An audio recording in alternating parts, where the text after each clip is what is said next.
रामकृष्ण हरी मंडळी, तर तुमचं स्वागत आहे माझ्या सेकंड मिनी व्लॉगमध्ये. तर आजच्या व्लॉगची सुरुवात केलेली गणपती बाप्पाच्या दर्शनाने. आज कंपनीमध्ये गणपती विसर्जनाचा कार्यक्रम होता, बघू शकता तुम्ही नियोजन.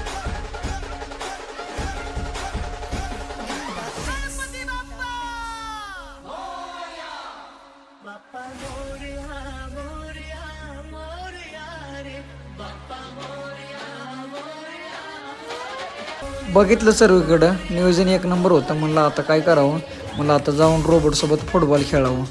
रोबोटसोबत फुटबॉल खेळायला गेलो, रोबोट तिथं बॉल ठेवला का रोबोटने बॉल उचलला, मला ऐकलंच नाही आणि घेतला बॉल आणि टाकला आता सोडून त्या दोरीमध्ये टाकून गेला बॉल त्याने. आईला म्हणलं हे काय ऐकत नाही बाबा आपल्यानं. मग काय रोबोटसोबत फुटबॉल खेळल्यानंतर मग केला प्लॅन डायरेक्ट दगडूशेठचा जायचा, किंवा नुसता पुढं जात होता.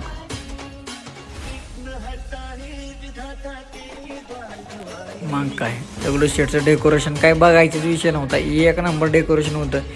एवढी गर्दी पण होती तुफान, पण त्या डेकोरेशनला बघू सगळं मन त्या डेकोरेशनमध्येच हरून गेलं. गणपती बाप्पा बघायचाच होता, त्यामुळे ठरलं होतं जायचं किती पण गर्दी असू दे. लोकांचं म्हणलं अवघड आहे राव, देवाच्या दर्शनाला इतकं मोबाईलमध्ये फोटो काढावे तेच कळत नव्हतं. नंतर विचार केला की आयला मी पण तेच करतोय. फायनली मग देवाचं एकदा डोळे भरून दर्शन घेतलं, तेव्हा समाधान झालं. आता किती पण गर्दी असू दे म्हणलं, घ्यायचं तर घ्यायचं दर्शन.